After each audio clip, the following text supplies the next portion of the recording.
Now, from CBS News Miami, this is Facing South Florida with Jim DeFede.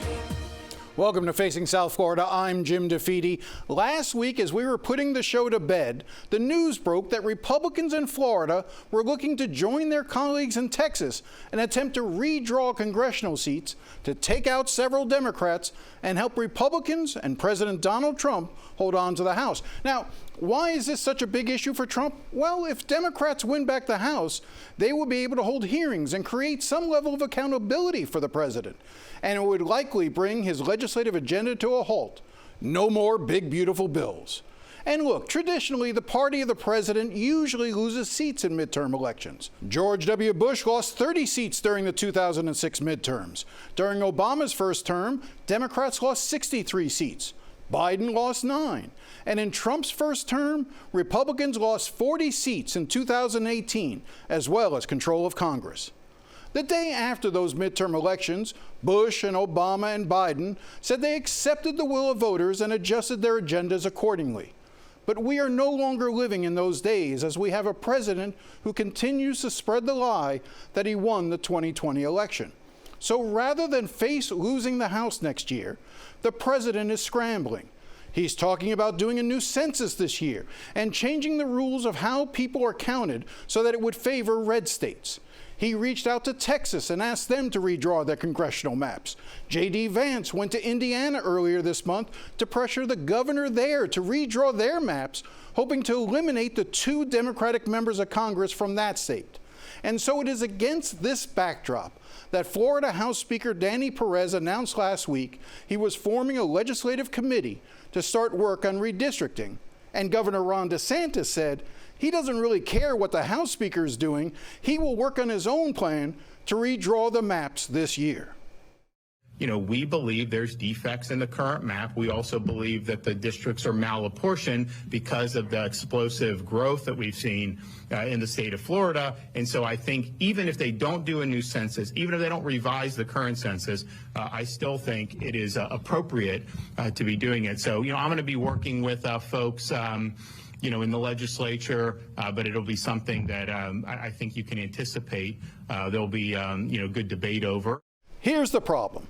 It would be absolute chaos if you just started redrawing congressional maps every couple of years because somebody moved from one part of the state to another. Democrats, and even some Republicans I've spoken to, don't believe DeSantis' argument and believe his true motives are absolutely clear. Here is Democratic Congressman Darren Soto, who represents the Orlando area. What's your reaction to the notion of doing this redistricting? It's wholly partisan and violates the Florida Constitution. As you know, under the fair districts, you can't draw a map to favor one party or another. Look, voters need to see this for what it is. It's attempting to cheat, to change the game before midterm, where Republicans will probably take a shellacking because the economy is getting worse. They're deporting millions of our family members, especially in the Hispanic community, and the president's numbers are way low. And so voters, they got to ask themselves, how much more angry are we going to get at all these actions if they try to cheat the game on top of it? And it could end up backfiring in that you have a bunch of seats that are more competitive. And with the right swing, you could end up increasing the number of Democrats from Florida going to the Congress next term. I'm hearing that they are looking to perhaps take out 4, if not 5, of the 8 Democratic members of Congress, including yourself. I welcome competitive general elections. But we've already been gerrymandered quite a bit. They would have to throw out the entire fair district amendments to have any ability to do that. In South Florida, though, I'm more worried because it's more compact, a bunch of people in a small area, but it also could all explode like a powder keg because I've seen South Florida seats swing 16, 17 points between elections. It's more volatile down there than I do, Jim, but this could backfire on them down there, too.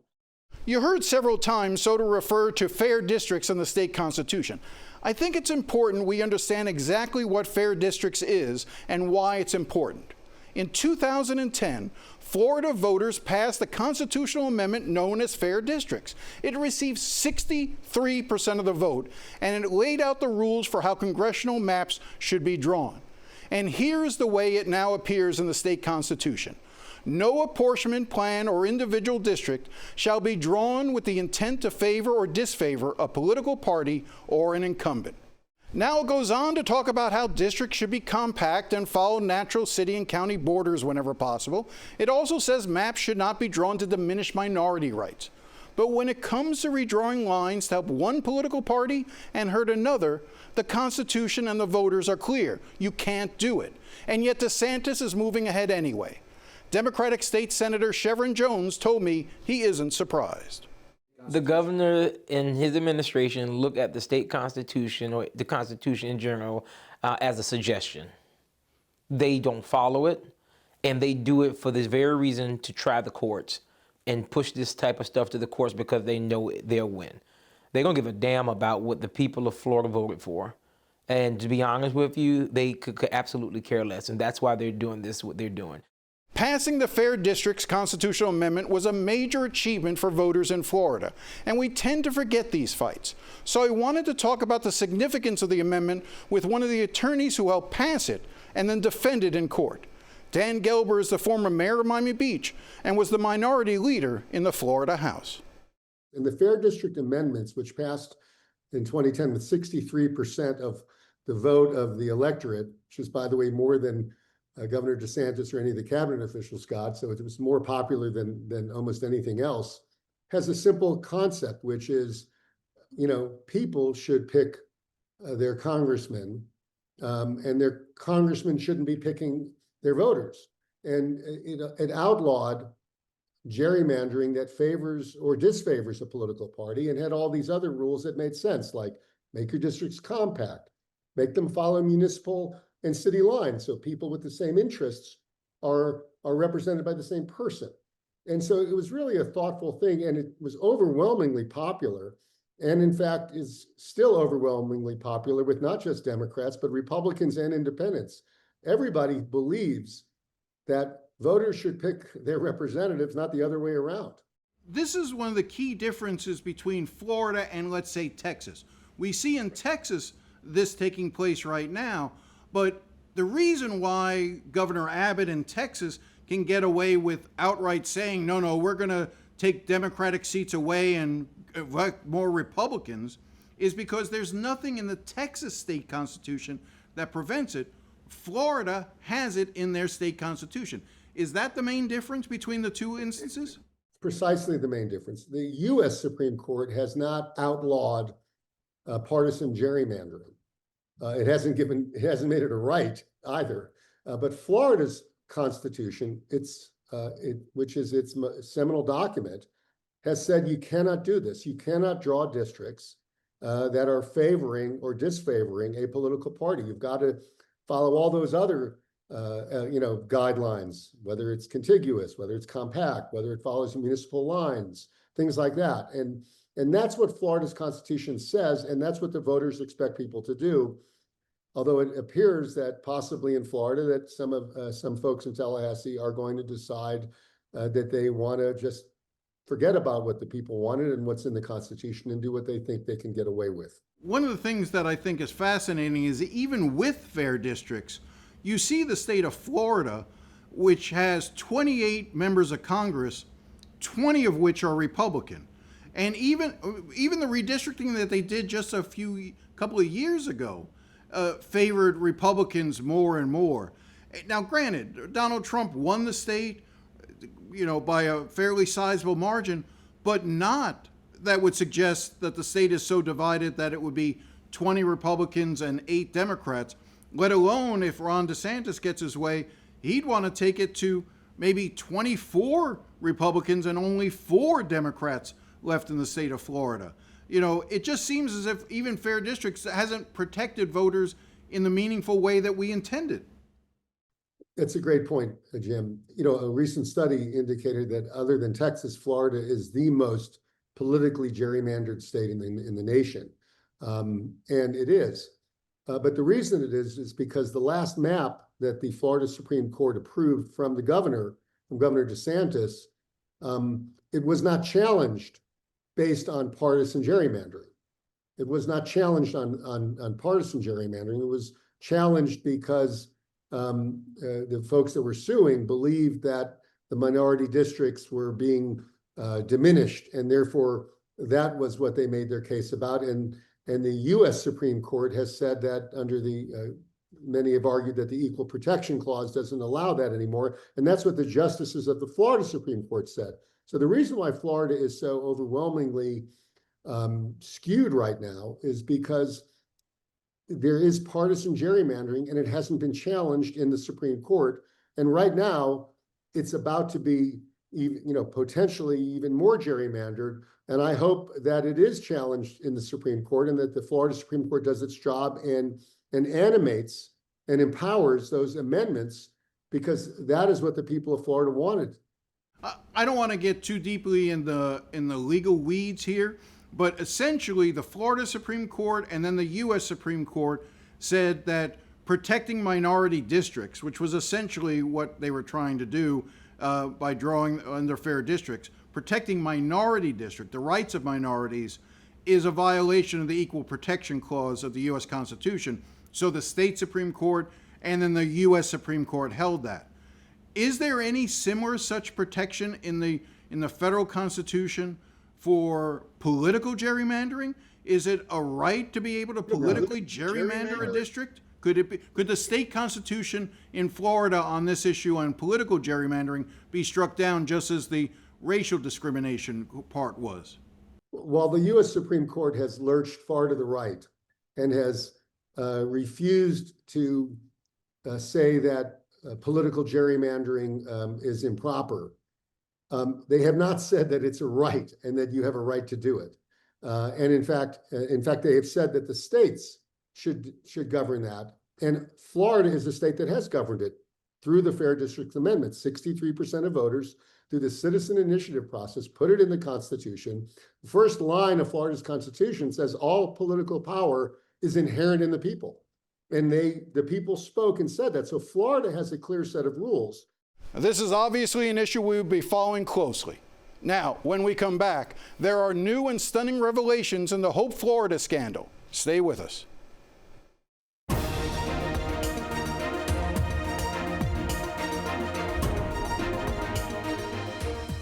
Welcome back. The scandal surrounding the Hope Florida Foundation is getting worse, not better. As you hopefully remember, last year the DeSantis administration secretly diverted $10 million from a Medicaid settlement into the Hope Florida Foundation, the group set up to help Casey DeSantis' signature initiative, Hope Florida. Nearly all of that $10 million, however, didn't go to helping the poor and the needy. It ended up in a political action committee controlled by the governor and his then chief of staff, James Uthmeier. And what did they do with the money? Spent it to fight the marijuana initiative. The marijuana initiative failed, and afterwards, Uthmeier was appointed by DeSantis to be Attorney General. Nevertheless, the decision to divert money is facing growing scrutiny. There is a criminal investigation underway by the state attorney in Leon County, and federal investigators are examining payments as well. And as you will hear in a moment, it could end up costing Florida taxpayers millions of dollars. But wait, there is more. This week, for the first time, we are seeing internal emails and other documents that reveal the Medicaid company being forced to pay the $10 million to Hope Florida Foundation didn't want to do it, and that the Attorney General's office at the time was also highly suspicious of the payment. To get a better understanding of what is in these new records, I spoke to Republican State Representative Andrade, who led the House hearings on Hope Florida last year and exposed what is really happening. You see from these emails that prior to September 10th, no one had the idea of giving any money to Hope Florida out of this settlement.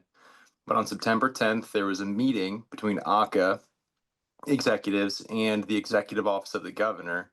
Either a deputy chief of staff or the chief of staff, who was James Uthmeier at the time, met with ACA and discussed the settlement. And it was the very next day that a donation to Hope Florida was included in the contract. Well, even more important, it showed also that so many, for years, both Centene and others wanted to get this case resolved. Other law firms that were involved in it wanted to get this resolved, and there was no interest by the state of Florida to move this along until the September just before last year's election. And then there's this sense of urgency where not only does it become a $5 million donation to Hope Florida, but it then suddenly miraculously doubles to $10 million to Hope Florida. But perhaps even more telling to me is the lengths at which both Centene and the then Attorney General's office tried to distance themselves from what the governor's office and ACA were doing. Oh, yeah, absolutely. And back to your point about why the settlement hadn't been executed before last September, you see emails from, I believe, 2022, where it was James Uthmeier himself saying he didn't trust the representations from Centene about how much was owed, and the state may prefer to litigate. And as you recall, the $67 million settlement amount has been the offered amount since the very beginning. But the notion that the attorneys for Centene, as well as the deputy, the Deputy Attorney General, John Gard at the time, he's no longer with the office, but the efforts that both of them went to, in a way, distance themselves from what was happening. I mean, let's talk about Centene first. Centene repeatedly, in the correspondence that has now been released, made clear that they wanted it made absolutely clear in the record that they were being directed to put this $10 million in there. That this wasn't something they were offering. The governor has referred to it as a cherry on top, something that Centene was eager to do. No, Centene made it clear, this was your idea, not ours. We are being directed, that word directed, to do this. That's significant, isn't it? Oh, yeah. I mean, you could say Centene essentially made this contribution to the Hope Florida Foundation with a gun to their heads. I mean, they wanted this settlement done. They felt the urgency because I believe Florida was the last state to settle with them on this claim. They wanted to get this done. And so instead of, challenging a full material term, and it became evident that giving these millions of dollars to the Hope Florida Foundation was a material term in order for the governor's office to accept this settlement from Centene. Instead of rejecting that, Centene tried to cover themselves by including liability language, limiting their liability if anyone ever challenged the donation, and making very clear they were being forced to do it by the governor's office and ACA. And then the Attorney General's office, and I think we need to keep reminding people that this was when Ashley Moody was the Attorney General. Her number two all but said, we'd like to sort of stay out of this. This is the executive branch. This is the governor's office and ACA, the agency, doing this. And he kept trying to take out, it's almost funny if it wasn't so sad, all of these draft agreements they keep sending to him, and he keeps removing references to the Attorney General over and over again in the documents, and then they get sent back, and Centene keeps putting the Attorney General back in because they're trying to figure out, look, the expression is CYA. They're trying to cover their own behinds in all of this, aren't they? Oh, absolutely. In fact, it was John Gard's first reaction when he saw the idea of giving any money to DSO instead of putting the money back in the state coffers. His first reaction was saying, shouldn't we spell out how much we're going to pay back the feds on these Medicaid dollars? That was his very first response. He knew exactly what the risks were in this situation. And to the point where he told ACA directly he was uncomfortable making any representations as part of this agreement.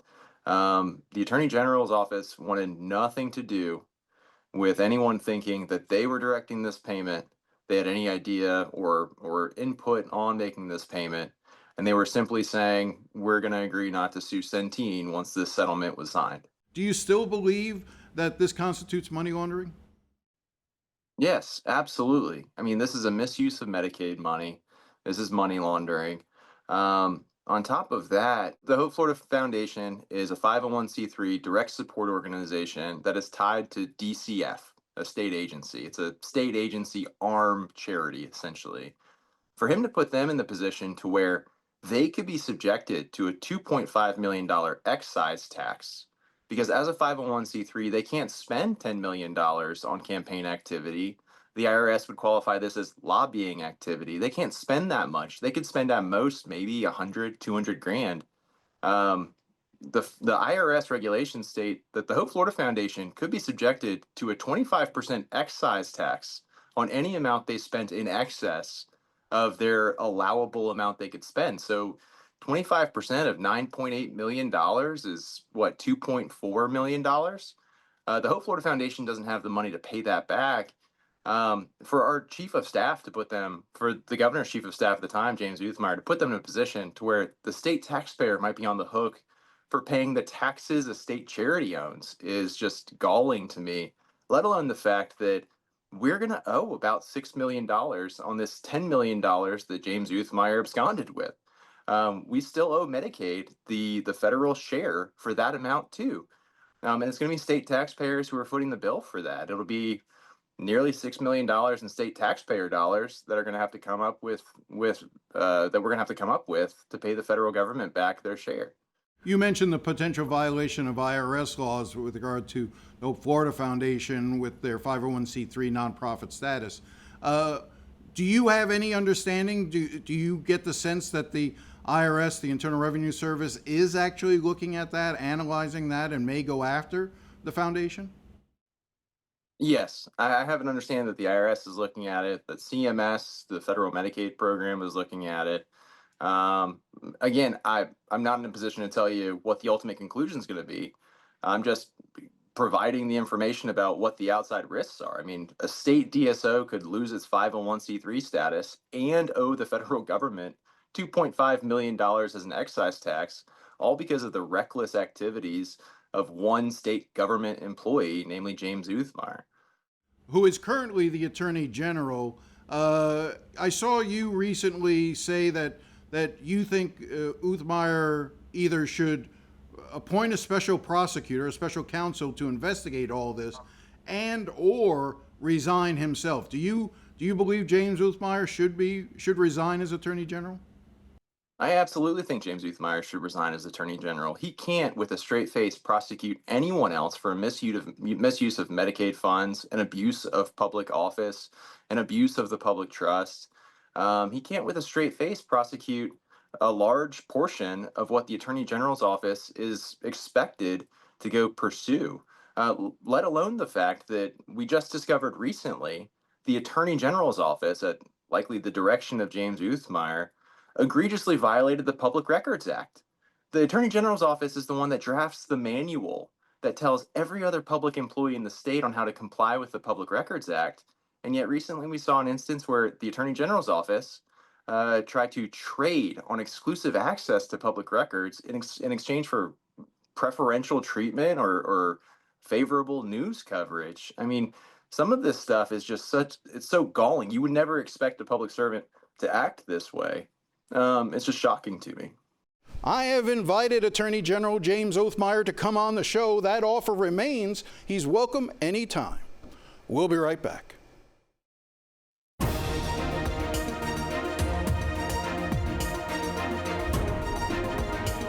A quick programming note: as dolphin season gets underway, Facing is moving to 8:30 Sunday mornings beginning next week.